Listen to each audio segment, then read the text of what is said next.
Assalamualaikum warahmatullahi wabarakatuh. Masih bersama saya Habib Firmansyah. Saudaraku, ada sebuah hadis yang menyatakan lan tajula qadama abdin yaumal kiamati hatta yus'ala albaihi soleh. Besok di hari kiamat tidak akan sedikit pun bergeser telapak kaki seorang hambanya sebelum ia dimintakan pertanggungjawabannya tentang empat hal. Apa saja yang empat itu? Yang pertama adalah anak umrihi bima abdahu. Pernah kita diberikan umur muda, umur akan dimintakan pertanggungjawabannya di hadapan Allah. Diberi umur 30, 40, 50, bahkan sampai 100 tahun. Dari akhir balik sampai ajal merenggut nyawa, di mana umur itu kau habiskan? Kita sering main-main, padahal waktu berjalan terus. Kita sering lalai dan lupa, padahal malaikat maut tidak pernah lalai dan lupa. Ada seorang Nabi Yakub alaihissalam seketika akan ajal tiba. Kalau saya ajal, kenapa saya tidak diberitahukan terlebih dahulu? Sudah saya beritahukan. Bagaimana caranya saya diberitahukan? Perubahan yang terjadi kepada fisik kita adalah sebuah pemberitahuan.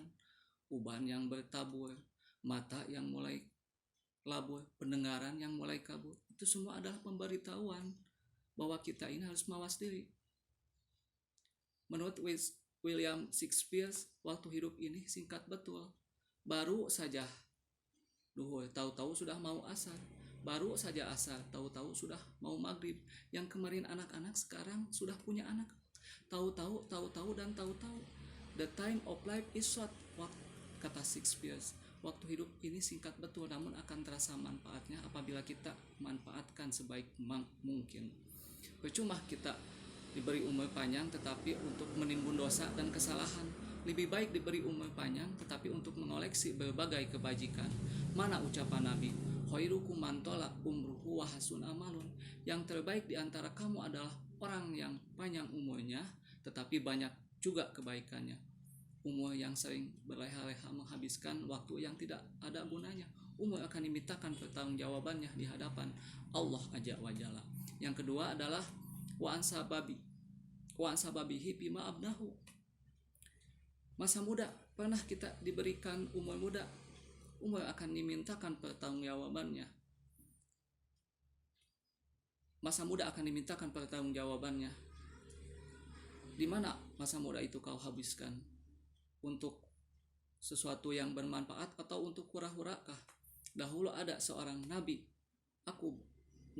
dahulu ada seorang selebritis, kalau sekarang namanya, zaman sekarang namanya Malik bin Dinar. Namanya saja sudah Malik bin Dinar, raja bin uang. Beliau hidupnya genset. Lalu suatu ketika beliau mengadakan pesta di rumah mewahnya. Kemudian ada seorang kakek tua bertanya kepada penjaga pintu, maaf kalau boleh tahu ini rumah siapa? Ini rumah bos saya, namanya Malik bin Dinar. Dia hamba apa orang merdeka? Dia orang merdeka. Kalau hamba Allah, bagaimana mungkin dia mengadakan pesta semewah ini? Kemudian si kakek tua itu tersenyum dan bertanya kepada si penjaga, tolong sampaikan kepada bosmu Malik bin Dinar, dia memang orang merdeka. Kalau hamba-hamba Allah, bagaimana mungkin dia mengadakan pesta semewah ini?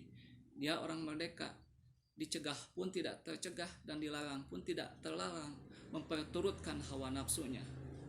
Kalau dia hamba-hamba Allah, bagaimana mungkin dia mengadakan pesta hura-hura yang tidak ada gunanya?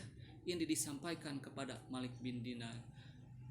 Kemudian Malik bin Dinar tercenung mendengarkan kata orang tua misterius tadi itu.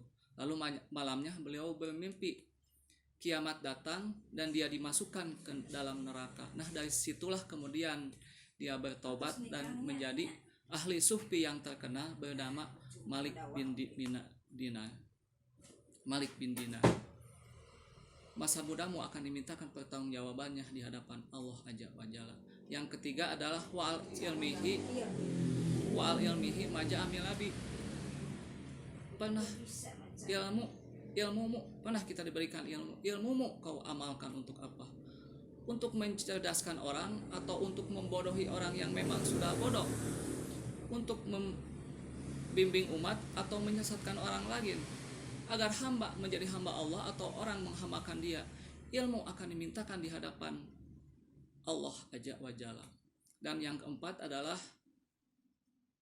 wa an malihi min aina iktasabahu wa bima anfaqahu. Harta, pernah kita diberikan harta, dari mana harta itu kau dapat dan kemana harta itu kau belanjakan. Perhatikan yang terakhir ini, pertanyaan akhirat tentang umur. Pengadilan akhirat bertanya, satu, umurmu kau habiskan di mana? Yang kedua, tentang masa muda. Pengadilan akhirat bertanya satu hal, masa mudamu kau gunakan untuk apa? Tentang ilmu, pengadilan akhirat juga bertanya satu hal, ilmumu kau amalkan untuk apa? Tapi khusus pengadilan akhirat tentang harta, pengadilan akhirat bertanya dua hal, dari mana harta itu kau dapat dan kemana harta itu kau belanjakan. Kadang didapat dari jalan yang benar tetapi dibelanjakan kepada jalan yang tidak benar, ataupun sebaliknya, didapat dari jalan yang tidak benar tetapi dibelanjakan kepada jalan yang tidak benar, dan itu pun tidak mungkin keduanya. Saudaraku sekalian, mudah-mudahan kita dapat mempertanggungjawabkan baik itu umur, masa muda, ilmu pengetahuan, dan harta yang dititipkan oleh Allah kepada kita tidak akan sedikit pun bergeser dari pengadilan akhirat nanti. Saudaraku sekalian, dengan puasa kita harapkan dapat menjadi laboratorium rohani yang dapat membina nilai-nilai keseimbangan. Karena kalau kita tidak punya nilai keseimbangan, maka akan pincanglah gaya hidup kita. Tidak mustahil kita terjerumus pada materialisme, hedonisme yang pada akhirnya akan mengantarkan kita kepada fata morgana. Saudaraku sekalian, dengan ibadah kita harapkan dapat, dengan ibadah semakin menyadarkan kita untuk memperalat yang memang alat dan menjadikan tujuan yang memang tujuan, untuk mencapai di dunia hasanah wa fil akhirati hasanah wa qina azabannar. Saudaraku sekalian, saya Habib Firmansyah mengucapkan selamat menunaikan ibadah puasa Ramadan 1442 Hijriah. Mudah-mudahan bisa membawa berkah bagi kita.